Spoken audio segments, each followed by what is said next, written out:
వెంకట్ మనం చూడవచ్చు భారతదేశంలో మే 7వ తేదీ అనేది అయితే చిరస్మరంగా నిలిచిపోతుంది. ఎందుకంటే మనం చూసాము ఏప్రిల్ 22వ తేదీన జరిగినటువంటి పహల్గామ్లో కాశ్మీర్ అందాలను చూసేందుకు వెళ్ళినటువంటి టూరిస్టులపై జరిగినటువంటి ఉగ్రదాడి ఏదైతే ఉందో 25 మందిని కూడా కోల్పోవాల్సి వచ్చింది. అంతేకాకుండా ఒక నేపాల్కి సంబంధించినటువంటి యువకుడిని కూడా కాల్చి చంపిన క్రమంలో అయితే ప్రధానంగా ఈ ఉగ్రదాడికి సంబంధించి అయితే ఉగ్రమూకలు ఎక్కడెక్కడైతే ఉంటున్నారో ప్రధానంగా మనం చూడవచ్చు. ఇటు పాక్ ఆక్రమిత కాశ్మీర్ కానీ అదేవిధంగా అక్కడ ట్రైనింగ్ తీసుకొని అక్కడి నుంచి అయితే ఇండియాలోకి ఏదైతే లైన్ ఆఫ్ ఇక్కడ సెంటర్ నుంచి అయితే వస్తున్న క్రమంలో అయితే ప్రధానంగా వీరు ఎక్కడైతే ట్రైనింగ్ తీసుకున్నారో ఆ ట్రైనింగ్ సెంటర్లను అన్నింటినీ కూడా ఆ ప్రాంతాలన్నింటినీ కూడా గుర్తించి ప్రధానంగా 9 ప్రాంతాల్లో అయితే ఈరోజు తెల్లవారుజామున అర్ధరాత్రి 1:28 నుంచి 1:44 వరకు సుదీర్ఘంగా 16 నిమిషాల పాటు అయితే జరిగినటువంటి ఒక వైమానిక దాడిలో చాలామంది సుమారు 100 మంది కూడా ఇటు హతమార్చినట్లయితే ఇప్పటికే భారత ప్రభుత్వం చెప్తున్న క్రమంలో మనం అక్కడ కనుక గమనిస్తే ఈ 9 ప్రాంతాలను కనుక మనం ఒకసారి గమనిస్తే అక్కడ బహల్వాల్పూర్ అనేది ఒక ప్రాంతాన్ని గమనిస్తే అది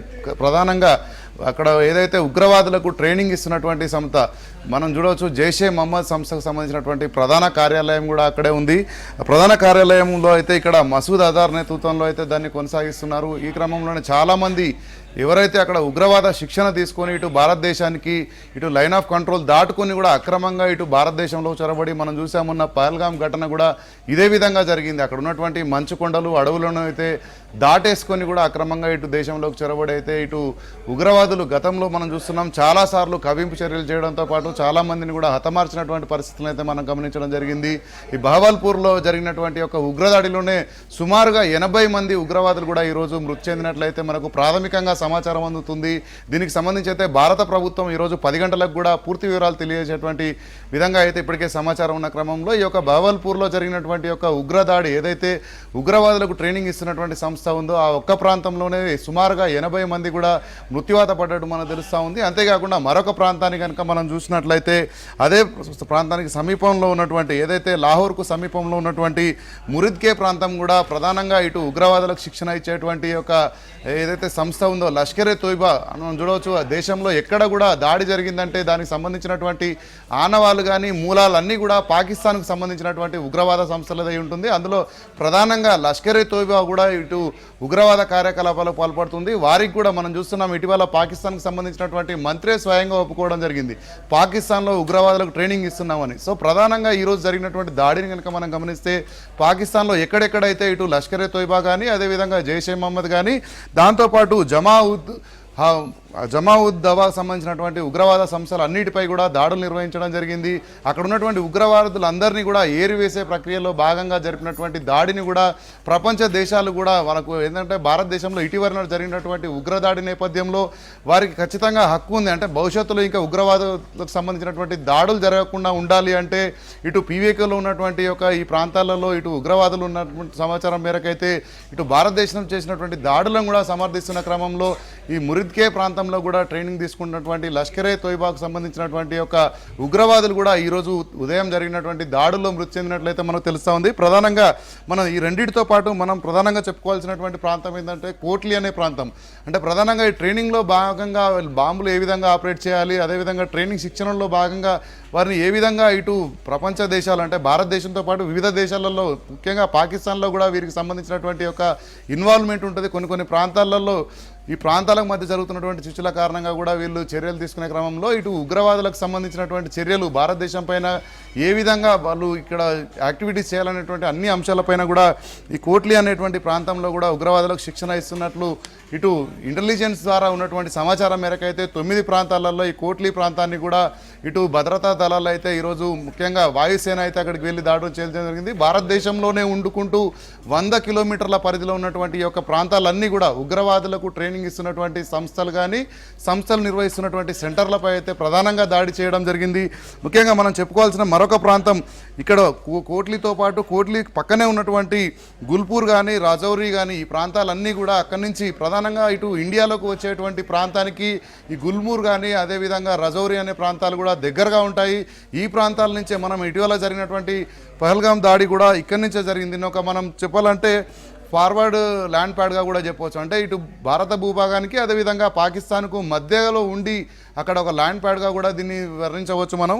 ఈ క్రమంలోనే ఇటు గుల్పూర్ను అయితే కేంద్రంగా చేసుకొని ఉగ్రదాడులు కానీ అదేవిధంగా ఉగ్రవాదులు భారతదేశంలోకి చొరబడేటువంటి యత్నం కూడా చేస్తూ ఉంటారు. ఈ క్రమంలోనే ఈ ప్రాంతాన్ని కూడా ఈరోజు ఇటు భారతదేశానికి సంబంధించినటువంటి వైమానిక దళం అయితే వాయుసేన దాడులు నిర్వహించి అక్కడ ఉన్నటువంటి ఉగ్రవాదులను హతమార్చడంలో ఈ గుల్పూర్ ప్రాంతాన్ని కూడా చేసుకోవడం జరిగింది. అదే రజౌరీ ప్రాంతాన్ని కూడా ఎంపిక చేసుకొని 9 ప్రాంతాలలో వీటిని గుర్తించడంతో పాటు 9 ప్రాంతాల్లో దాడి చేసినట్టుగా దాడికి ప్రయత్నించి ఇటు ఇండియన్ ఆర్మీ కానీ అంటే ముఖ్యంగా ఇండియన్ వాయుసేనకు సంబంధించినటువంటి వైమానిక దాడిలో విజయం సాధించినట్లే కూడా భారత రక్షణ శాఖ మంత్రి రాజ్నాథ్ సింగ్ తన ఏదైతే ట్వీట్లో పేర్కొనడం జరిగింది. ప్రధానంగా మనం చూడవచ్చు భారతదేశంలో ఈరోజు జరిగినటువంటి దాడిని మనం ప్రధానంగా ఇటీవల కాశ్మీర్ ప్రాంతంలో పహల్గామ్లో జరిగినటువంటి ప్రాణాలు కోల్పోయినటువంటి ఏదైతే ఇటు కాశ్మీర్ అందాలను తిలకించి ఆనందంగా కుటుంబ సభ్యులతో గడిపేందుకు వచ్చినటువంటి యొక్క ప్రజలను అమాయకులైనటువంటి ప్రజలను తిరిగి ప్రతిఘటించలేనటువంటి ప్రజలపై అయితే ఉగ్రమూకలు చేసిన దాడిలో 25 మంది ప్రాణాలు కోల్పోవడం జరిగింది. అందులో ప్రధానంగా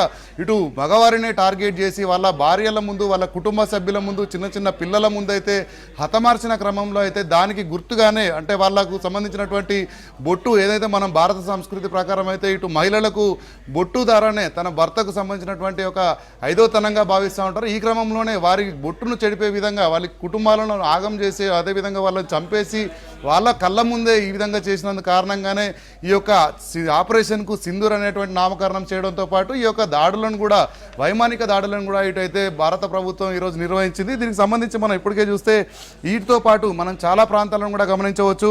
అక్కడ ఉన్నటువంటి సోన్మార్గ్ తదితర ప్రాంతాలకు కూడా అంటే ఇండియాలో ఇటు కాశ్మీర్ శ్రీనగర్ ప్రాంతాల్లో ఉన్నటువంటి సోన్మార్గ్ కానీ ఇటు గుల్మూర్ కానీ పహల్గామ్ ప్రాంతాలలోకి కూడా అక్రమంగా చొరబాటుగా చేసుకుంటూ వచ్చినటువంటి ఉగ్రవాదులందరూ కూడా ఇలాంటి కార్యకలాపాలు పాల్పడుతున్న క్రమంలో అయితే అక్కడ ఉన్నటువంటి సవాయి ప్రాంతాన్ని కూడా ఎంపిక చేసుకోవడం జరిగింది. సవాయి ప్రాంతంలో ప్రధానంగా చూడవచ్చు ఎందుకంటే భారతదేశం అదేవిధంగా పాకిస్తాన్ ఇక్కడ మనం పీఓకే కానీ ఇక్కడ ఎల్ఓసి కానీ లైన్ ఆఫ్ కంట్రోల్ వద్ద కూడా చూసుకున్నట్లయితే కొంత వ్యత్యాసమే ఉంటుంది. అంటే ఒక ప్రాంతం నుంచి ఒక ప్రాంతాన్ని వెళ్ళడానికైతే ఈ సోన్మార్గ్ కానీ అదేవిధంగా గుల్మూర్ ప్రాంతాలను ప్రధానంగా ఎంపిక చేసుకొని ఇది పహల్గామ్ ప్రాంతం కూడా ఎందుకంటే ఇక్కడ దట్టమైనటువంటి మంచు కురుస్తూ ఉంటుంది ఎప్పటికీ అక్కడ -డిగ్రీలలో కూడా ఉష్ణోగ్రతలు ఉంటాయి కాబట్టి ఎదురుగా వస్తున్నటువంటి యొక్క ఉగ్రవాదులను కానీ ఇటు భారత సైన్యం కూడా గుర్తించలేనటువంటి పరిస్థితులు ఉంటాయి. అక్కడ ఉన్నటువంటి పరిస్థితులను ఆధారంగా చేసుకొని ప్రధానంగా మనం గమనిస్తే అక్కడ అడవులు కానీ అటవీ ప్రాంతంలో నుంచి కూడా ఇటు చొరబాటుదారులు అక్రమంగా వచ్చి సరిహద్దు నియంత్రణ రేఖ ఎల్ఓసిని దాటుకొని కూడా వచ్చేసి అయితే ఇలాంటి ప్రాంతాలలో ఇటు దాడులు నిర్వహిస్తున్నటువంటి పరిస్థితి కొనసాగుతూ ఉంది. ప్రధానంగా మనం చూడవచ్చు వీటిని గేట్ పాయింట్లుగా చెప్పవచ్చు. అంటే ఇండియాలోకి వచ్చేటువంటి ఎంట్రీ గేట్ పాయింట్స్గా కూడా వీటిని వర్ణించవచ్చు. ప్రధానంగా ఇక్కడ మనం చూస్తే సర్జల్ కానీ బర్నాలాలను కూడా ఇటు చొరబాటుకైతే ప్రధానంగా గేట్ పాయింట్గా అయితే వాళ్ళు చేసుకొని అయితే చొరబాటు చేస్తున్నారు. మనం ప్రధానంగా గమనిస్తే ఈ ప్రాంతాలతో పాటు ఇక్కడ మొహమ్మన్ ప్రాంతాన్ని కూడా మనం చూడవచ్చు. హిజ్బుల్ ముజాహిద్ సంస్థకు సంబంధించినటువంటి కార్యకలాపాలకు అయితే ఇది కేర్ ఆఫ్గా చెప్పవచ్చు. ఈ ముఖ్యంగా సియాల్కోట్లో ఉన్నటువంటి ఈ యొక్క ప్రాంతం ఏదైతే ఉందో మొహమ్మద్ శిబిరాన్ని అయితే హిజ్బుల్ ముజాహిద్ సంబంధించినటువంటి సంస్థ అయితే అక్కడ కార్యకలాపాలు నిర్వహిస్తుంది. అక్కడ సంబంధించినటువంటి శిక్షణను కూడా కొనసాగిస్తూ ఉంది. వీరందరికీ కూడా భారత్ సరిహద్దు ప్రాంతాలలోనే శిక్షణ ఇస్తూ భారత్ పైన ఇటు ఉసిగొల్పే విధంగా పాకిస్తాన్ చేస్తున్నటువంటి చర్యలను కట్టిపడేసే విధంగా అయితే 9 ప్రాంతాలను ఎజెండాగా చేసుకొని అయితే లక్ష్యాలుగా ఎంచుకొని అయితే 16 నిమిషాల వ్యవధిలోనే మొత్తం కూడా ఇటు ఉగ్రవాద సంస్థల కార్యకలాపాలు నిర్వహించేటువంటి ప్రాంతాలన్నింటినీ కూడా ఇటు భారత సైన్యం అయితే ముట్టుపెట్టినటువంటి పరిస్థితి కొనసాగుతుంది. వెంకట్.